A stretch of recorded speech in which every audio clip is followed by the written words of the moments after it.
When I hear what we call music, it seems to me that someone is talking, and talking about his feelings or about his ideas of relationships. But when I hear traffic, the sound of traffic here on 6th Avenue, for instance, I don't have the feeling that anyone is talking. I have the feeling that sound is acting.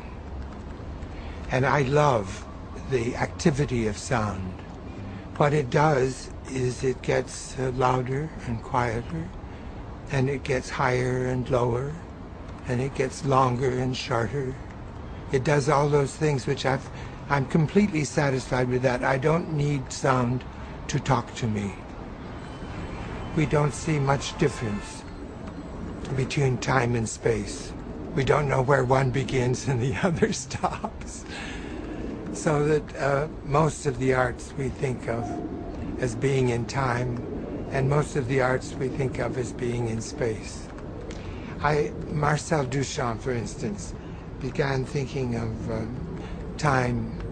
thinking of music as being not a time art, but a space art. And he made it a piece called Sculpture Musicale, which means different sounds coming from different places and lasting, producing a sculpture which is sonorous and which remains. People expect listening to be more than listening. And so sometimes they speak of inner listening, or the meaning of sound. When I talk about music, it finally comes to people's minds that I'm talking about sound that doesn't mean anything, that is not inner, but is just outer. And they say, these people who understand that finally say, you mean it's just sounds? Thinking that for something to just be a sound is to be useless. Whereas I love sounds just as they are. And I have no need for them to be anything more than what they are. I don't want them to be psychological. I don't want a sound to pretend that it's a bucket, or that it's a president, or that it's in love with another sound. I just want it to be a sound.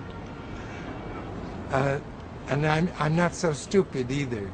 There was a German philosopher who's very well known, Immanuel Kant, and he said there are two things that don't have to mean anything. One is music, and the other is laughter. Don't have to mean anything, that is, in order to give us very deep pleasure.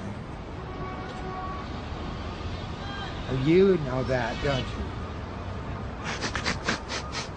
The sound experience, which I prefer to all others, is the experience of silence. And the silence almost everywhere in the world now is traffic. If you listen to Beethoven or to Mozart, you see that they're always the same. But if you listen to traffic, you see it's always different. When I try to find in the past something which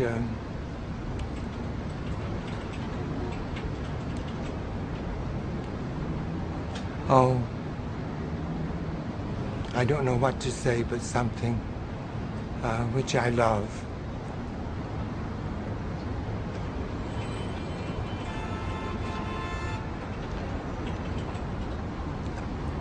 I don't mean to make any distinction between my own past and the past of musical culture.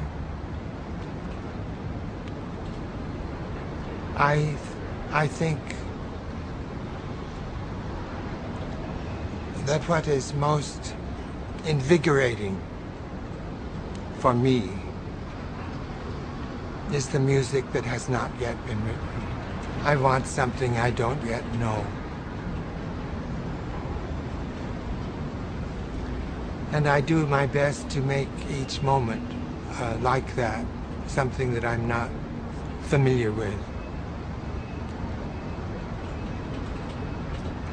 There's a remark by Marcel Duchamp, which I love very much. He states it as a goal to reach the impossibility of transferring from one like image to another the memory imprint. We don't have to have tradition if we somehow free ourselves from our memories. Then each thing that we see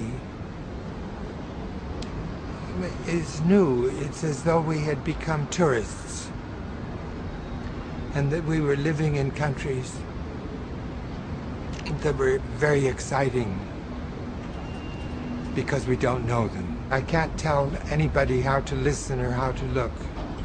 I certainly can't tell them what to remember, particularly when I don't want to remember anything myself. If I look at a Coca-Cola bottle